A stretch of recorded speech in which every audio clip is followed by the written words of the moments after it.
Hello, little monsters. And Jacob Bellotti. You might be listening. Okay. Gaya here with Talecia. Hi. Welcome to the House of Mayhem. Mayhem Ball is coming to Australia literally next month. I will be going. You will be going, You which will not be is going. awesome. The last time she came here was 2014. So in this mini-series, we're going to talk about the evolution of her complex characters. We're going to talk about her fans, her industry relationships, and also the legacy of which is large. But before we get into all of that, I'm in the mood for a little chaos.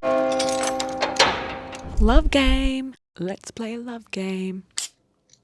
Welcome to the floor. So in the fridge, we have ice cold drinks and we have red hot mail containing either love or fame. So each episode, we're going to open an envelope from one of you. Thank you so much for sending that in. And that lucky little monster is going to receive a Jose Cuervo giveaway. I love a nice little zesty number to cool me down on a hot day. Got the lemonada. Jose Cuervo Coconut Sparkling Margarita. Cheers. Yummy. A fan fave. Do you want love or do you want fame? Baby, I just want to win the game.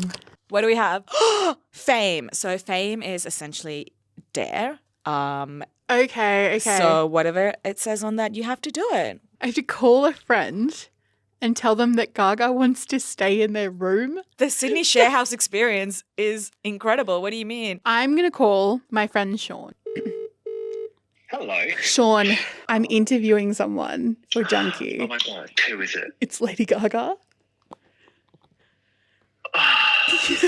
And when she comes to Sydney, she wants to do this thing where it's like an immersive kind of like experience where she stays in like a share house. And Oh my God, what, she's going to be like on a mattress on the floor or something? yeah, so can Lady Gaga stay at your house? Sure, I mean, I'll have to vacuum, but sure. It's really fucking rogue. So she's like, no sheets God. on the bed. She wants no sheets What? and also no sheets in the house, period. Is she well?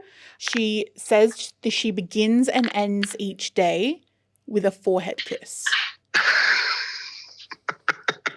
I look so fucking ugly when I sleep. I don't want anyone seeing that. I can't even cover my face because there aren't any fucking blankets. I'm really assessing and really trying to analyse if this is at all happening. And what are your thoughts? You're a bit fucking cheeky like that. Am I? But I do have doubts. I fear there's like a sense of manifesting here instead of truth. Oh, But don't you think that a fun fact is just something you tell? like just lie. I do that all the time, sure. Oh, what's a lie, Sean? Yeah, what's a lie? What's a lie? It's just truth that hasn't happened yet. All right, well, this was a joy. Okay, well, I'm just going to have a fucking sit down now. My heart was in my throat. Beautiful. Holy shit. You had him. I love that his thing was like, I need to vacuum first. I need to vacuum. It's like, just imagine, Gaga's coming over. I need to vacuum. The beginning, the origin of Gaga. So much to come. Put your paws up for Jose Cuervo Tequila. Cheers, my darling. Cheers! Thank you so much for supporting this episode. From the girl who was told she'd never be famous to a woman who built an empire. Welcome to the origin story of Lady Gaga. Stefani Joanne Angelina Germanotta, aka Lady Gaga. What we're doing here is getting everyone up to speed. We're giving people the law. Born in March 1986 in New York City. Well, I'm a New York Italian. I'm just a Italian girl from New York. So she's raised in the chaos and destined for the stage. Do you read this? It's beautiful. Yeah, I did. So she learned piano at 4. I'm very honored to be in the presence of so many locals. Wrote her first ballad at 13 and performed at open mics by 14. When was your first open mic? Would it be this? I was literally going to be like, today's my first day on the job. So wait, House of Gaga. What is Yeah. House of Gaga? House of Gaga, it's like her creative production. So when she first started, I think when she kind of realized, she's more than just a singer and she wanted to have, design, fashion, like so many layers underneath House of Gaga rather than having to outsource. It's actually a really smart way of moving about. She went to acting school, which also makes sense. I don't know if you knew. Oh, I did growing not. up, No. she did. And then from a really young age. And then she went to Tisch where she studied music and theatre. So where was she bullied? This Facebook group. Oh my God. Well, the name of this episode. Yeah. Yeah. The Facebook group. Yeah. Stefani Joanne You'll Never Be Famous. Yeah. When the fuck was that? Isn't that crazy? But also that was the era where bullying was a whole other form. It Guys, was people loved bullying. bullying was in. It was trending. Bullying was in. Bullying It's was crazy. in. I think it's because she takes up space and you know, she's got that personality where she is big. People are fucking jealous. People are jealous. People are jealous. And people don't like the creative space has never been empowered. And I think, you know, when you say, I want to be an actor, I want to be a singer, a songwriter, whatever it is, people go, oh, you're never going to make it. She rose to fame in her debut album, The Fame, in 2008. What is your first experience of Lady Gaga? I actually performed Poker Face at my high school dance. Do you know the choreo? I'm not about to do the choreo. No, do right it. now. Show me a little bit. Okay, so like it kind of begins at like it's, you know, lights dim down, and I'm like, we're like it's not just me. It's not a solo performance. I'm with like maybe Okay, so 10, it's there's a like 10 group. of us. Okay, okay, teach and it we're to all me. kind of like huddled up, very Gaga style, you know, like rebirth kind of style. Yeah. And the outfits were kind of crazy. We were wearing like tutus. It was meant to be a little bit like wacky, crazy, weird, which is so Gaga. So wait, was it that for like 3 minutes? Yeah. I think that actually my first experience with Lady Gaga was hearing Poker Face in a movie, Percy Jackson and the Lightning Thief. Shut up. Dead ass. Stop. Percy Jackson, aka Logan Lerman, is in a casino in Vegas with his demigod friends. Poker Face plays over a scene of them eating these like little lotus flowers that makes them like forget where they are. Yeah. And forget how long they've been in the casino. Obviously, we can't play the song, so just cue the song and sing along while we dance. That's crazy. And you were like, this is such a fun, upbeat song. Who is this? I think pre like the actual like acting roles. Yes. I think having her do such like theatrical music videos. She was always so big and she was an happy actor. to take up the space, and she was not afraid of it. And she talks a lot about that, like growing up, I think she always made herself small because she was such a big personality. She was all about drama and theatrics. And I think obviously, as we all do naturally, when we get to a certain age, we go, fuck that. I am going to be who I am. There was so much like religious imagery as well. Like because she grew up a Catholic. Yeah. And I'm like, I like heavily relate to that. Yeah. And also her being Italian, I feel like that's, being Italian Catholic, it's just like, it's something that you kind of grow up with. And then do you think you and Lady Gaga could be related? Probably. Somewhere in the family tree. Call me up, sis. The Fame. Over the years, I feel like Gaga's sound has evolved, right? Like she's gone from like synth pop of her early days to rock to jazz. That album, I was like to T, I was like, do I need to listen to this album? Cheek to Cheek, I think she's got her place. She's got her moment. And I have a few questions regarding that. What was their relationship?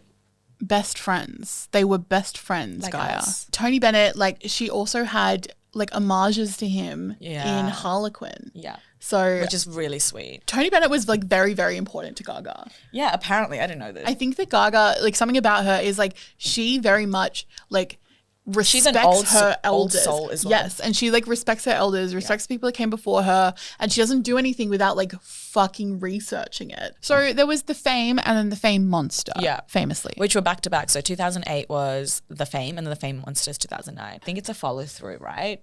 Because The Fame is actually something about becoming famous and like kind of still being a bit innocent. And then The Fame Monster is like the monster that's been created through fame. Correct. Well, at least that's my takeaway. Oh, God. Okay. The Fame, phenomenal. Like, look at this run. Just Dance, Love Game, Paparazzi, Poker. Literally top hits, all of them. Okay. So The Fame Monster Deluxe Edition has a disc 1 and a disc 2. Yeah.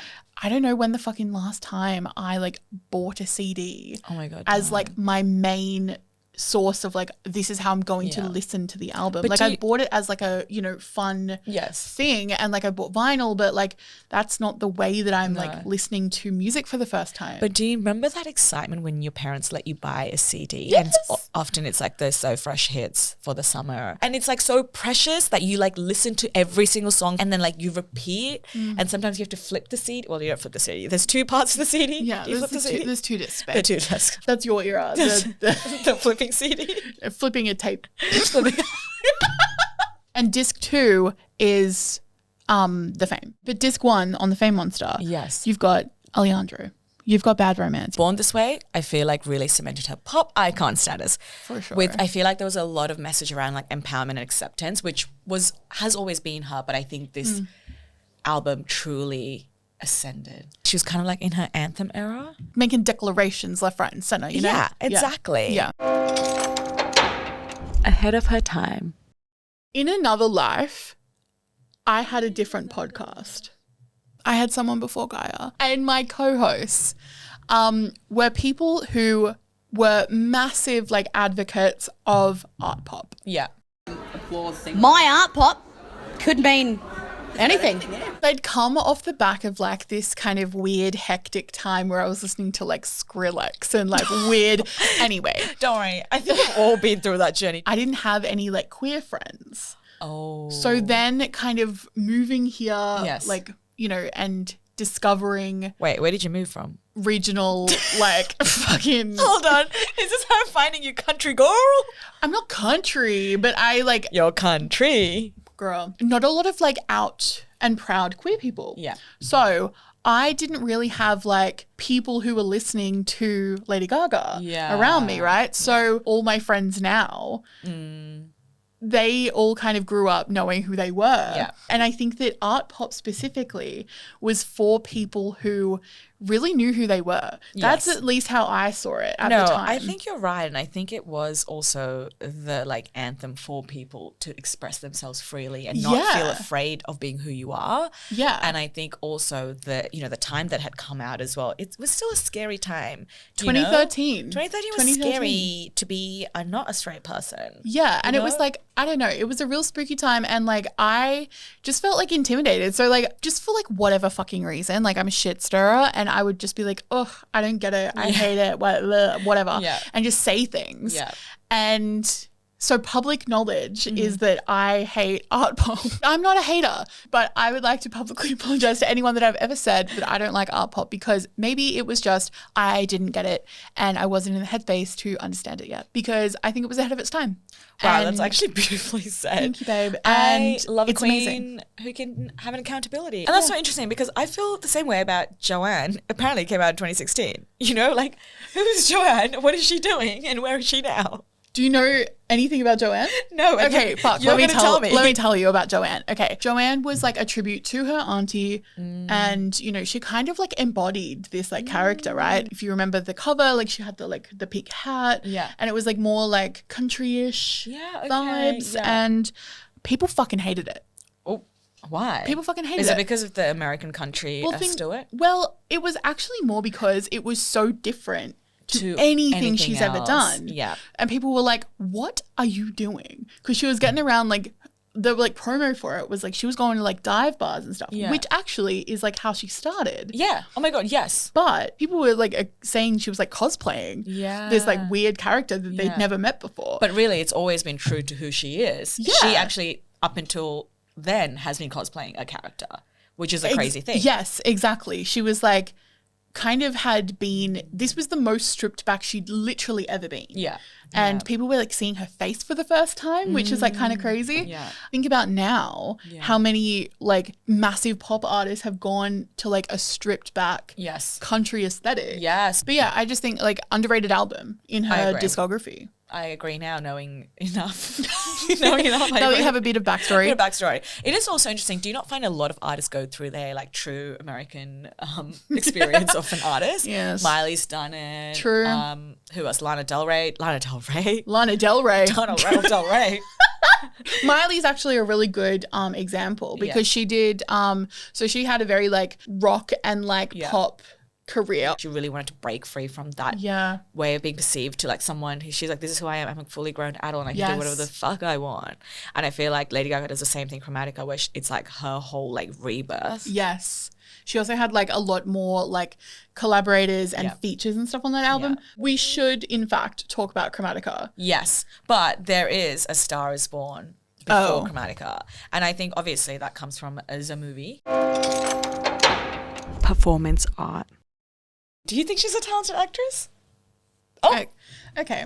I think that she has done a really good job in the roles that she's been.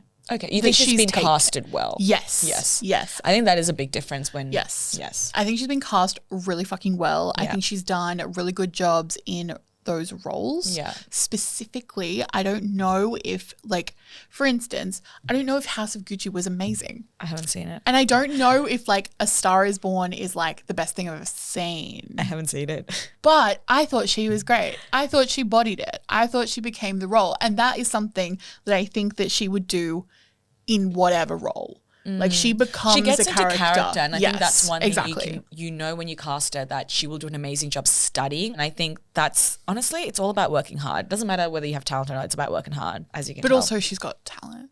I didn't Like, say what do she you, was like, talentless. why? What's going on, Gaya? She's also a fashion icon and an activist.